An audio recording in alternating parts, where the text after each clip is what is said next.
Most people have no spiritual connection to the Most High, so they can't conceive the fact that we put God first in everything we do. They can't even conceive that putting God first is a thing. Why? Because they put themselves first before everything.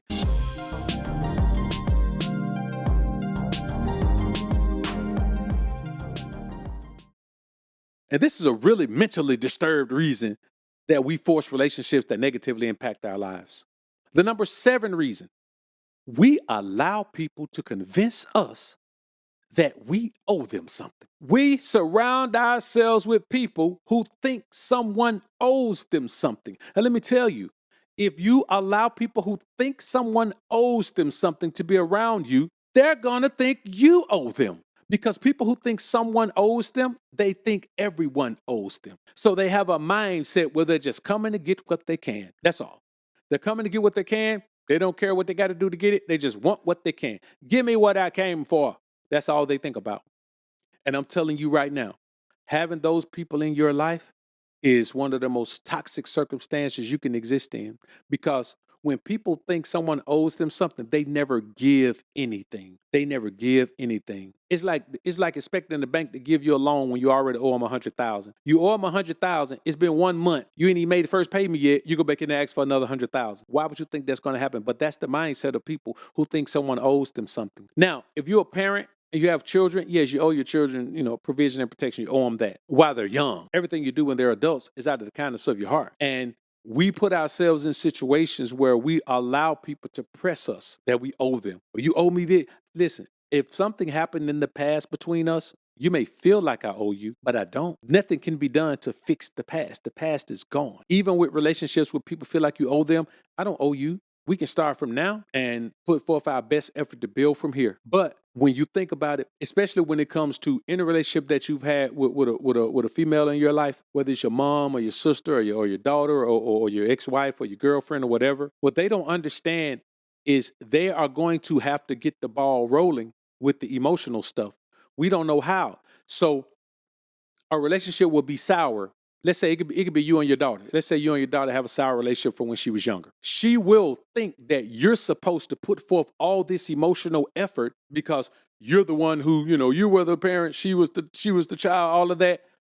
On the surface, that's logical. It sounds logical. But as a man, I don't have the emotional capacity as a man to initiate all of that emotional stuff. She has to initiate it.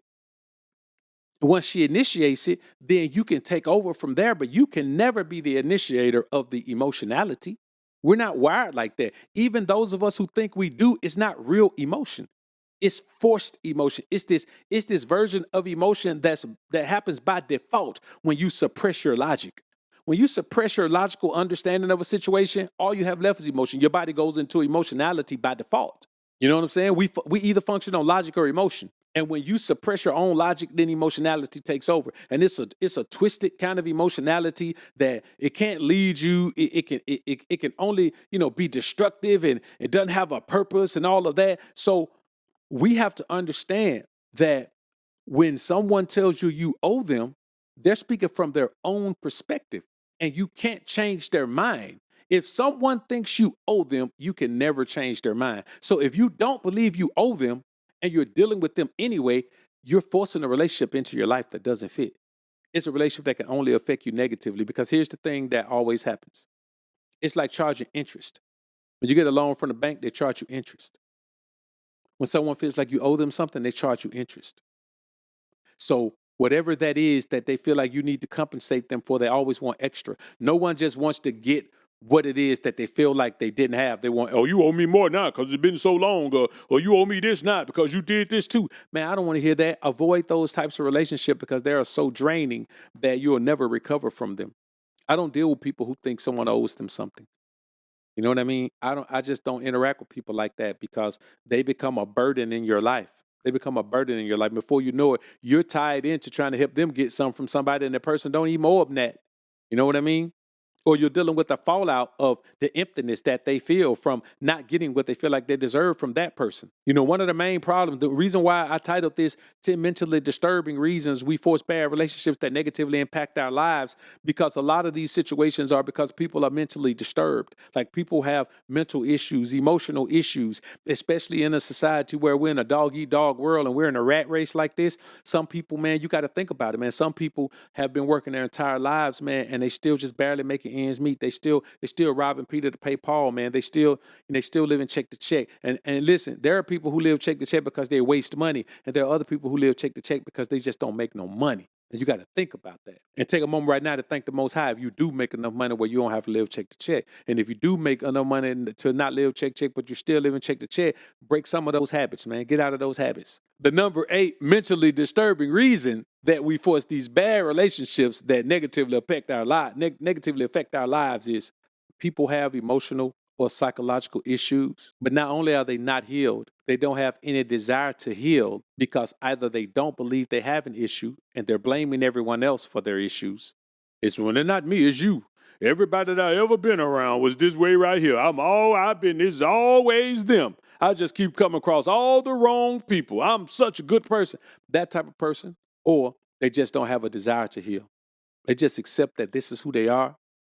If you want to be around them, you got to deal with this. You got to accept this. This is just what it is. And either of those people are going to be toxic. It's going to be a toxic relationship to have in your life. You know what I mean? It's going to be a toxic situation for you. You know, when you think about it, you'll find yourself in one of these situations with someone who has these issues, and you'll be so tied up in it and so caught up in being their soft landing spot and so caught up in being their emotional sponge and so caught up in sympathizing with their problems. Before you know it, their problems literally mentally become your problems. So you go from being sympathetic to empathetic because you've been dealing with their issues for so long, you start to feel them. You start to live like someone who's had those issues as well, even though you didn't have them before you met this person. Man, listen, that energy will transition into your life and you'll become a part of their problem, and you won't be able to extract yourself from the grips of that situation that is causing you to experience turmoil that you never even had the experiences to turmoil. You're just sharing their turmoil. And that relationship gets to the point where it's not even forced anymore. You just can't get out of it. You can't get out of it. And I'm telling you, people who haven't healed themselves are people you should avoid. And let me tell you something now. Healing yourself doesn't mean that, that you've totally forgotten about everything you've gone through. Healing yourself means it doesn't affect your life in a negative manner. So that's why we talk about cutoff game. Hey, man, somebody who's done things in the past in your life, man, that you got to cut them off. See, a lot of time we keep forcing ourselves to deal with people who have wronged us. That's one of the worst relationships you could be in, to be forcing yourself to deal with people who wronged you. Like if you were a child and something happened to you and family trying to force you to be around someone who did something foul, man, that's toxic. So before you know it, you end up having to just telling people, hey, listen, I'm not dealing with that person right there at all. So they have to make a choice. If they want that person to be at an event, that person going to be there, you're not. If they want you at an event, they can't invite that person. You know what I mean? That's just how you have to do it. Yes, people are going to say, well, you're not over it yet. Well, getting over it doesn't mean that I can look at someone who did something and be like, we're brothers. We're happy and we're singing and no, we're not doing that. That's not what we're supposed to be doing. That's not healing. Healing is having the wherewithal to know the moves you need to make to not be affected by something in a negative manner. So when people say, I'm going to see a doctor and I'm doing that for 20 years. Why? Because it takes a lifetime. When you get counseling, you never don't need counseling. Like you never stop needing it because they're trying to get you to get completely over something that you'll never get over. The effects are there. You have to make adjustments in your life to ward off any negative effects of it. But trying to figure it out and get over it to where it's not even a thought in your head anymore doesn't make sense. I don't even play those games. That's something I'm never going to try to do, right? All right. The number 9 mentally disturbing reason that we force negative relationships that impact our life in a terrible way is we invite people into our lives who have no flatline moral standard. I want you to think about someone who doesn't have a flatline moral standard. Well, they don't even have, when I say flatline moral standard, I mean there's no level they can drop to that's too low. You know, when you're watching that monitor go up doop, doop, doop, doop, doop, doop, doop, doop. Then the flat line. Doop. That's what I mean. You saw I had to get it together at first. I kind of beat it wrong. But when it flatline, that's the bottom. That's it. It falls there. It doesn't go any lower. From there, it only goes higher. Most people don't have a flatline moral standard or flatline moral code. And so you know what happens with people who don't have a flatline moral code? They can't fathom that they're untrustworthy. You can't trust people who have no moral standard because we're humans. We all make mistakes. What if I make a mistake and leave some money out? People have no moral standard. They'll steal that money, or they'll see you drop some money and they'll pick it up and put it in their pocket. That's the very reason why my exposure to people from the hood is limited, very limited. You know what I'm saying? There's a bunch of people who know me, but there's only 2 or 3 people that have access to me. So if you want to have access to me for anything, for an event, for anything, you got to go through these people because you can't get to me directly.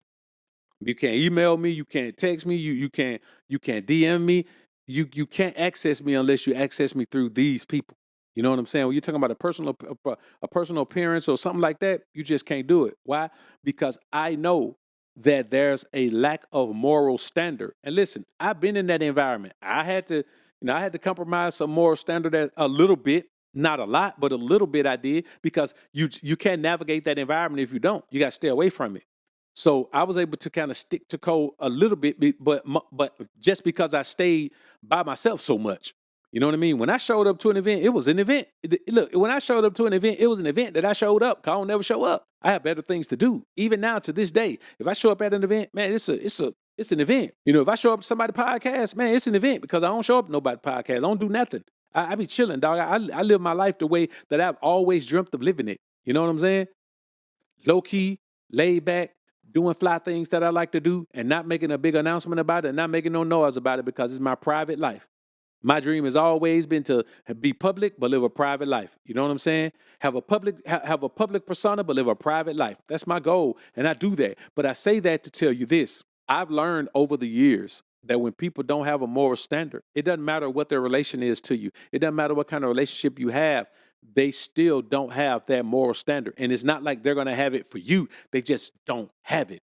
You can't adjust who you don't have a moral standard for. If you don't have a moral code, it applies to everyone around you. You know what I mean? It applies to everyone around you. And the people around you, they may not have been affected by it, but it's because you haven't hit that spot. You could be around somebody who got money, man, but they lack moral fiber and they go broke. Man, you better watch them. They're not the same person broke that they were when they had paper. Now, our lives change, but I mean, at the core of a person, at the core of their being, they're not the same person that they were when they had money. And I just avoid those people, man, because those people they're one of the most toxic groups you can ever put yourself around, man. Those people are not right, brother. They are not right. The number 10 mentally disturbing reason we force bad relationships that negatively impact our lives is most people have no spiritual connection to the Most High, so they can't conceive the fact that we put God first in everything we do. They can't even conceive that putting God first is a thing. Why? Because they put themselves first before everything. They put themselves first before God, they put themselves first, bruh. They'll turn around, they'll betray God in a minute for any little thing that they think they want. Now, none of us is perfect. All of us have our crosses to bear. We have our things that we struggle with, but the majority of these people, bro, they have no spiritual connection to the Most High. They just say, well, ain't no God. And instead of trying to find out what a true relationship with God is, they just say, man, they're religious, man, all that mystery stuff, that stuff ain't nothing but magic, man. I ain't finna deal with no fairy tale fantasy, man. I ain't gonna do that. They just say that, but that's cool. I'm not telling you try to change anybody. I'm saying you make sure you protect your life from those people, because one of the most toxic relationships you can have is to willingly have a relationship with someone who's absolutely dedicated to being ungodly. Because if you're in a relationship with them, when things come tumbling down, they're not going to avoid you because you should be avoiding them.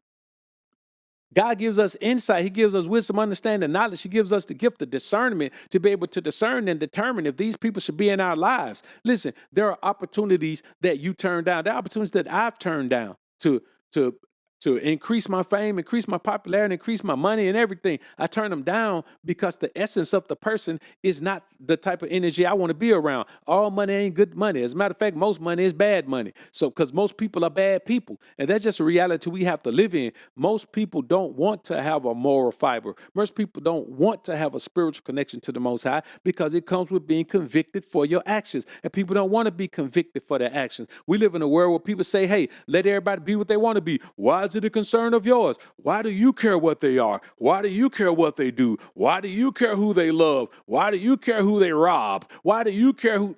That's the world we live in. We live in that society here in the West, brothers. And we have to understand that you got to protect yourself from relationships with people who don't think anything is wrong with anything, who think everything is open for somebody to do and nobody should be judged about anything. When someone tells me, man, who are you to judge? You know, you let God be the judge. You can't judge me. I avoid those people instantly. Because if you feel like you can't be judged, you don't judge yourself. And if you don't judge yourself, you can't be trusted to do anything morally sound or spiritually astute. You'll do anything you have to, anything you want to at any time. You can't trust those people, man. You can't trust those people, man. Listen. Those people rob you blind, then loan you money and charge you interest. You understand me? Those people will rob you and then loan you money and charge you interest after they not already rob you. You know what I mean? So we got to keep in mind, brothers, that when people don't have that relationship with the Most High, bro, that's an instant cutoff. Instant cutoff. You are asking for trouble in your life. Asking for trouble in your life. And you're going to get it. If you want that trouble, you're going to get that trouble. Let those people in your life and see what happens. The number 11 mentally disturbing reason we force bad relationships that negatively impact our lives is because when we elevate through life, we get to a crossroad, especially when you elevate at a steady pace, you get to a crossroad and realize just how tough it is to get used to leaving people behind. So we try to find something for them to do, find some way for them to have value. Man, we'll put somebody through school or something just so they can have value to us, bro. Just so they can have value. Because leaving people behind is one of the things that many of us just find difficult to do. Many of us can attest that one of the hardest things we ever have to do is leave people behind. And that's just a part of growth. Leaving people behind is a part of growth. If you're steadily growing through life and elevating your plight in life, you're going to leave people behind. But many of us, we'd rather find a way to make those relationships work rather than just leave people behind. We'll just go. We'll figure out something. And a lot of times you add that to your life, it's toxic from day one because you're forcing someone to do something that they really didn't want to do, because if they really wanted to do it, they would have done it. So if you got to force a way for people to be beneficial to your life, bro, they're not meant to be in it. They're not meant to be in it. And the number 12 reason is going to tell you what you should understand. The number 12, mentally disturbing reason we force bad relationships that negatively impact our lives is we don't accept when God removes people who don't fit a specific position in our lives. We try to hold on to them. God is removing them. God has given us everything we do to everything we need to remove them. We start compromising our standards. We start compromising our demands. We start compromising our requirements. We start compromising our pet peeves. We start compromising all types of things that we should be standing firm on because we don't want to let God pull those people out of our lives. And here's what happens. You hold on to them long enough, fight against God long enough, He going to let them go and leave them right in your life and let them destroy whatever they're going to destroy. Let you bond with them and connect with them because you seem to want them in your life so badly. You could bond with them and connect with them and go ahead and be who you want to be and do what you want to do. There you go. You got them. Go ahead and build the life you want with them. Build that toxic circumstance that you want to have with this person that God is trying to remove from your life. Because let me tell you something. When God is trying to remove someone from your life, He is trying to save you from turmoil, from stress, from heartache, from heartbreak, from all type of negative things. And you won't let Him. You won't let Him. And so when you don't let Him, you deserve what you get. Let's do a quick recap. The top 12 mentally disturbing reasons we force bad relationships that negatively affect our lives. Number one, people want too much. They want too much love. They want too much support. They want too much sympathy, etc. Number two, they give too little. They give too little appreciation, respect, honesty, dedication, whatever other list of things you want to name. People give too little of everything because they want too much. And people who want too much never give enough, if anything. Number three, they always have an ulterior motive. These are the people we let into our lives. They always have an ulterior motive. Number four, their hatred for success doesn't show up until you come up. You don't know they hate success because you ain't had none. Then when you have some, it rears its head. You realize, man, this dude a hater. They turn into haters, man. You realize. But by then you caught up. And so you have an emotional attachment, emotional connection, or you value their presence, so you force the relationship. Number five, they're unmotivated and exist solely to coat ride. Now, here's the thing about somebody riding your coattail. You don't know they're riding your coattail because they only ride your coattail when you're going forward. When you stop, they still there. So you're looking around. I mean, you see they got some information or some they can tell you because they've been there for the whole ride, but you don't understand that when you're doing the work, they just hanging on to the coattail. They'll talk about it with you, and they'll be about it with you, and they'll praise the ideas, and they'll sing, and they'll motivate. But when you take off, going forward, they just hanging on. Whee! They just hanging on. Number six, they have no sense of direction but live in a delusional world where they do. People who don't have a sense of direction are not going to follow you. So you got this pull. You going forward, but something just keep pulling you to the side. Like, think about this. Think about like let's say you're in an intimate relationship, like you got a wife or a girlfriend, and every time you working and grinding, you got to argue about something. You got to get into it about something that has nothing to do with work, has nothing to do with the grind, but it pull your mind away from the grind. And then you waste that time that you never get back. Number seven, they think someone owes them something and will extract whatever they can from whoever. And in this situation, they'll extract whatever they can from you because they feel like someone owes them. See, when people feel like someone owes them something, they don't know who owes them. Like, who owes you? I don't know. You don't. Wait a minute. Wait. How do you not know who owes you? They don't know. And so you don't know who owes you, but you feel like you owed something. You just take from wherever you can get it from. And it's going to be you because you're going to trust them too much and put them in a situation where they can extract resources from you. Whether it's mental, emotional, financial, spiritual resources, they're going to extract. Physical resources as well. Number eight, they have emotional and or psychological issues without any desire to heal. They don't want to heal. They don't think they need to heal. They think everybody should just deal with it. They think they had a right to feel. I should feel this way. I had a right to feel this way because I went through this when I was 8 years old. Now I'm 88 years old and I still, nope, that's not how it goes. But you invite those people into your life, they're going to drain you. Number nine, they have no flatline moral standard and can't be trusted in case of a rare mistake on your part. You make a mistake and slip up, these people are waiting for it. They're waiting to pounce on your mistakes. Now, they present themselves as friends, but they're waiting to pounce on your mistakes. There are many people in prison right now because their quote-unquote friend snitched on them the first opportunity that they got. Or their quote-unquote group of friends turned on them when they were the one who didn't have anything to do with it. But the other 2 or 3 people turned on them. Now they're in prison doing more time than the people who actually committed the crime. That's because you allow these people to get in your life who have no flatline moral standard when you do. Now, if you don't have a flatline moral standard either, you deserve those people. But if you have a moral standard and you exist with moral fiber and you have a high spiritual astuteness, then you deserve to be around people who share in those qualities. But your circle is going to be small. The problem is you're trying to have a circle that's too big. Number 10, they have no spiritual connection to the Most High, so can't conceive that putting God first is even a thing. If you don't put God first, you can't be around me, period. If you can't put God first, this relationship is in a hearse. Go bury it. It's dead. You got to be able to do that. Because if they can't put God first, then you know for a fact that whatever they do has no intent on helping anyone but themselves. They're selfish. Number 11, when you elevate through life at a steady pace, you get used to leaving people behind, but you can't do it. That's why you hold on to the relationship, because you can't leave people. Oh, man, I'm tired of leaving people behind, man. I like these people. But here's the wonderful thing about elevating at a steady pace. You don't stay on any level long enough to get too attached to people. So the people that's still with you from level 1 that was on level 5, that's it. 9 times out of 10, if you're elevating through life steadily, the people who have the people who go back with you go all the way back to level 1. Like, you ain't pick up no stragglers on level 3. If you're on level 6, you ain't pick up no stragglers on level 4. You're moving through too fast.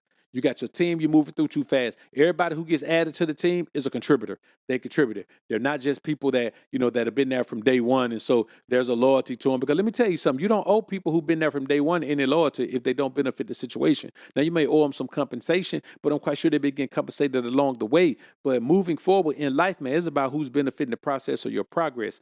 And number 12, God removes people who don't fit a specific position in your life, but you keep hold on to them. You hold on like in Vogue. You never let go. You're like Wayne Wonder. No letting go, no holding back. That's how you are. You just hold on. And I want y'all to understand something. This is your life. And you have to not allow these mentally disturbing reasons that we force bad relationships that negatively impact our lives to continue to affect your life in a negative manner.